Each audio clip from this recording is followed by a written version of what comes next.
Good morning. Welcome to Freeway Bible Study. Today, Genesis 42. Joseph's brothers go to Egypt. We're following the continued story of Joseph as he makes his way through life and his current encounter with his brothers down in Egypt land. My name is Kurt Bell. I'm your host of Freeway Bible Study. I am a non-believer, which means that I do not believe these supernatural stories within the Bible. I don't believe in God or heaven or a soul or any of that type of stuff. Although it's interesting to me to study the stories of the Bible. And I do so every day, Monday through Friday, chapter by chapter, making my way from Genesis to the end of Revelation. Today we're in Genesis 42, and we're only, at this point, 8 more chapters from the end of Genesis. And as I said, Joseph is in Egypt. And he's not just in Egypt, but he is now the second in command in Egypt. Whoa, I pulled in front of this car. I wasn't paying attention. That was a bad job, Kurt.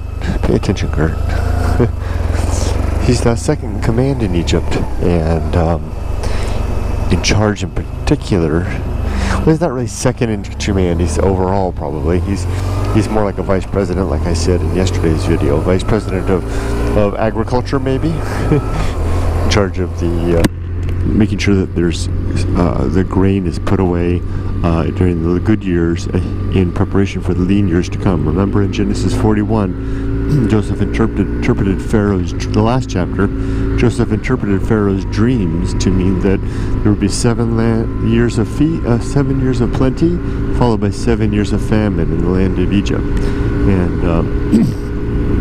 Joseph was put in charge of the granaries and all the agriculture to make sure that 1/5 of all that was taken in the 7 good years was put away to use in the lean years.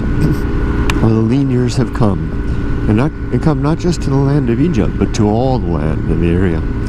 And way up in Canaan, where Joseph's father, Israel, lives with his family, the famine is in bad shape. And one day, Israel looks to his 10 sons, and actually he has 11 sons up there. Remember, there were 11 sons plus Joseph, but Joseph was sold into slavery by his brothers. So he looks to it, but one of them, Benjamin, is still a young boy, so he's not really counted in the picture. So think 10 sons, operational sons at Israel's command, so to speak. And he looks to his 10 sons and says, and it kind of sounds like a Three Stooges moment, you know, what are you knuckleheads doing looking at each other all day? That's literally what he says, not knuckleheads, but he says, why are you standing around looking at each other all day? Well, I've heard that there's food down in Egypt. Why don't you guys go on down there with some money and buy us some food so that we don't starve?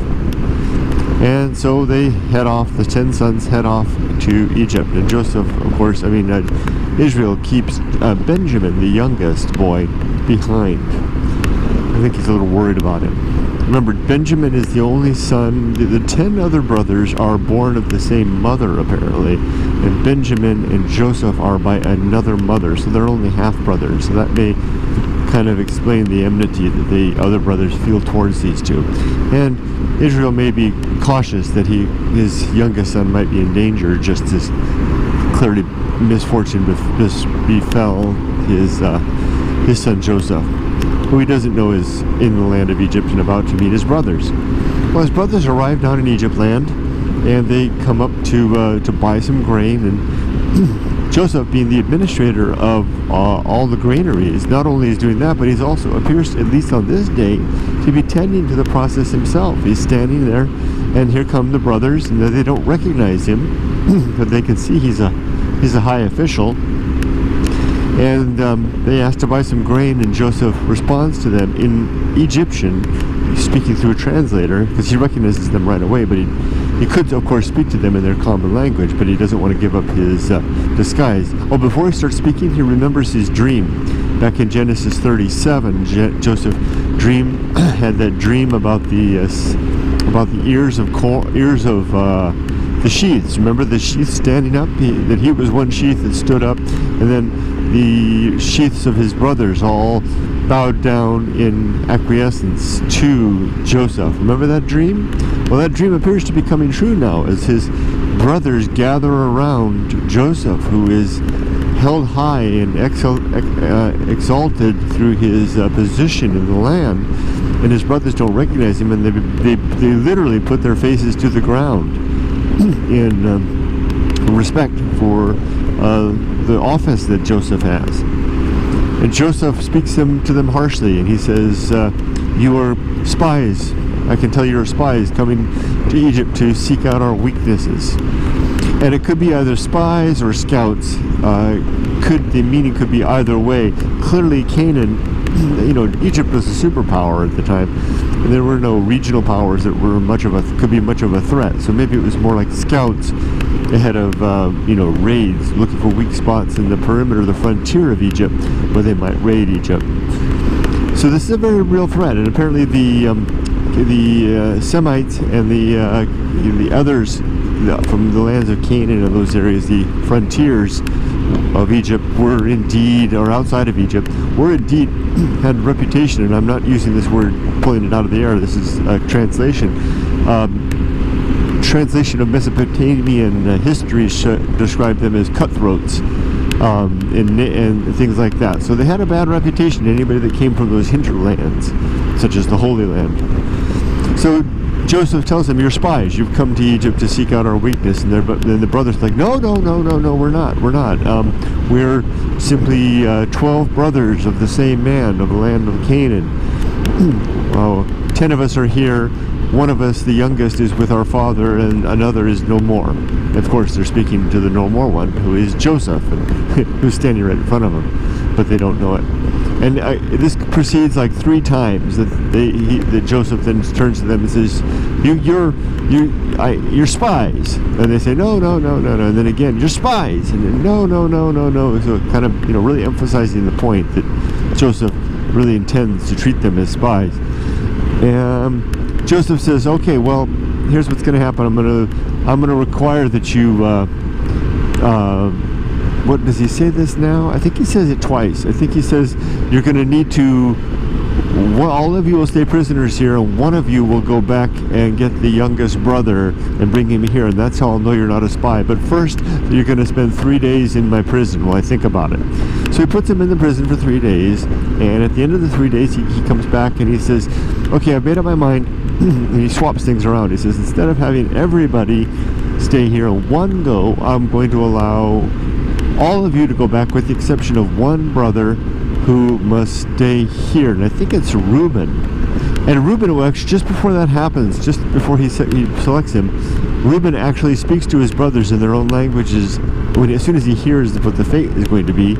And he says, see what happened? I told you this is what we get for what we did for Joseph. See, I told you guys. Remember, Reuben back in Genesis 37 counseled his brothers to not treat Joseph harshly. And in fact, Reuben had a plan. It was Reuben who stopped them from killing Joseph, and it suggested that they throw him in the cistern instead, the dry cistern, with the idea that he would come back and Reuben would come back later, rescue Joseph, and take him to their father.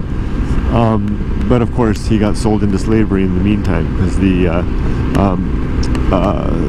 Canaanites came by. Was it the Canaanites or the Mennonites or something like that? Anyway, so he's lamenting to his brother. He's saying, see, you brought this up, our evil deeds brought this upon us. You should have listened to me and not treated Joseph so bad. Now Joseph can understand what they're saying, of course, because he speaks their language, but he's using a translator, and this speech moves him, and he turns and his face from his brothers, and he cries a little bit, because this is hard for him. I guess he's a decent guy. And anyway, he then takes his workers and gives them instructions to fill the sacks of his brothers with wheat. We learned it's wheat, or was it corn?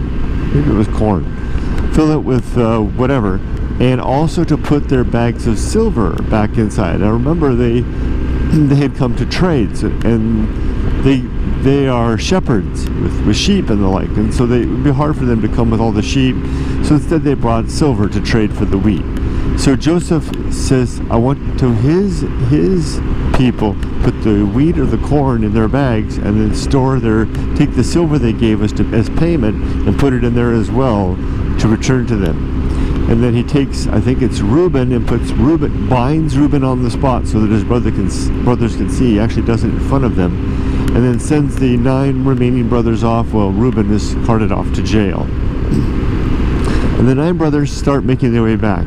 And the first night they stop to overnight, and I think they're in an inn. And one of the brothers opens a sack of corn or wheat, probably corn, to feed his donkey. And lo, there is the bag of silver. And he tells his brothers, and everybody's really upset. They're like, oh no, what's happened? Because that kind of makes it look like they're thieves, right? Because they're getting away from Egypt with the grain and the silver. So that's not a good look to be caught leaving the marketplace with both your money and the goods you bought. So that's never a good look, especially if you don't want to be mistaken for a thief. Funny that the other brothers didn't check their grains of their sacks either. So anyway, so they continue on and they finally make it to their father, Israel. And when they get there, they all open their sacks, and lo, there are all the silver's in there. And they tell their dad all about what happened, and the man in Egypt, the powerful man that didn't trust them, and how they kept their brother Reuben hostage, and they're demanding that they take Benjamin down there to prove that their story is true. And Israel's having none of that. Jacob, he says, I can't possibly allow Benjamin to go away. What if something were to happen to him? I'd go to my grave with a broken heart. And that's where the story ends. So we now have the setup for a kind of a reunion, right? Because we know probably someone's going to take Benjamin down there and to free up Reuben, and we'll see what happens. And that's it. Thanks for joining me for another day of Freeway Bible Study. Tomorrow, Genesis 43, and closing into the end. Take care, everybody. Bye-bye.